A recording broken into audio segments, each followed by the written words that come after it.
The entrants are also the racing teams, including the drivers, and also the team owner.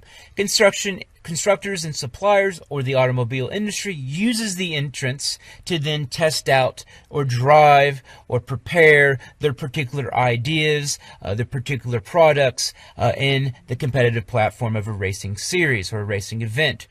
The entrants, of course, benefit from the free, let's say, no, relatively free, we're not going to call it free, but the technology provided by the constructors and suppliers. And so we can see that mutual beneficial relationship in which the entrants can go faster or do better when they rely on new technologies that outperform other technologies that come from the constructors and suppliers. And so oftentimes entrants help to come up with the innovations that are then later brought to the passenger vehicle.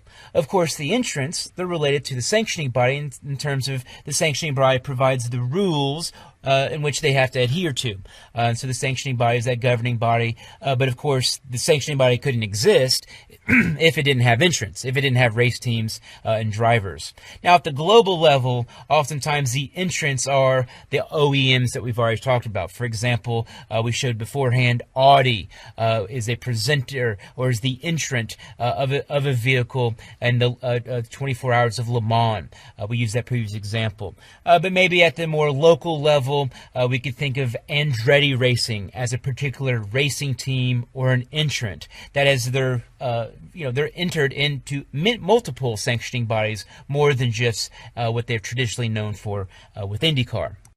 Now, I'm not going to spend too much time talking about the entrants because this is typically what most people think all of motorsport is racing teams and drivers. And the point of this lecture is, no, it's a whole lot more than just that. So here's a particular that figure that we use throughout this discussion in which we see entrants listed.